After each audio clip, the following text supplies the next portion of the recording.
8 News Now at 6:30.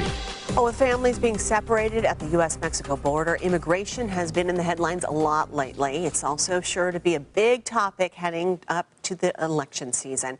Our immigration debate is the cover story of Las Vegas Weekly, which is on newsstands right now. And joining me tonight is Las Vegas Weekly's Ray Brewer, excuse me. It's all right. Thank you for joining us today, Yes, ma'am. Ray. Thanks for having me. This is a huge spread for you guys, 8 pages long. Why immigration? You know, it's a very important topic in southern Nevada. 170,000 undocumented persons live here.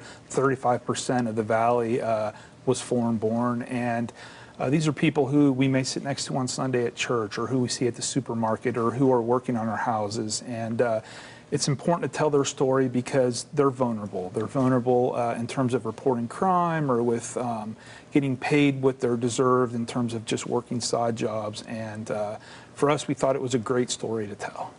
You mentioned reporting crime. A lot of immigrants, because of fear, don't report the crime. How does that affect the rest of us? Yeah, and that's the thing. Because these persons are afraid of being detained and deported, if something were to happen to them, whether it's a crime committed against them by somebody they know or somebody they don't, they're hesitant to pick up the phone and to call police. And, you know, obviously as citizens, we want to live in the safest communities possible. And when there's a significant percentage of us who are afraid to call police, even police themselves, Metro, they want to try to put it into that. They want to make sure there isn't that fear to pick up the phone when you feel you've been violated. And when you're here illegally, you just don't have that comfort as you would, like me or you, who are here legally. Where can immigrants turn to for help? Well, there's a ton of resources out there. You know, UNLV has a free legal clinic. Metro themselves has tried to go out in the community with outreach to let folks know, not be afraid to call. And I think that's where it starts, is the education process, making sure folks know what's available to them. Instead of living in fear, go ahead and call somebody, especially that legal resource center at UNLV.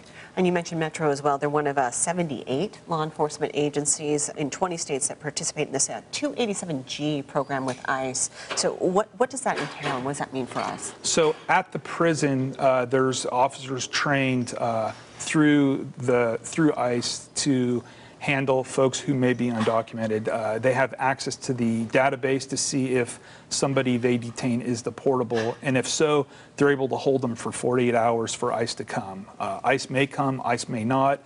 Before Trump became president, they didn't come as much as they do now that he is. Okay. Thank you so much. Thanks and you for can having catch me. that on newsstands right now.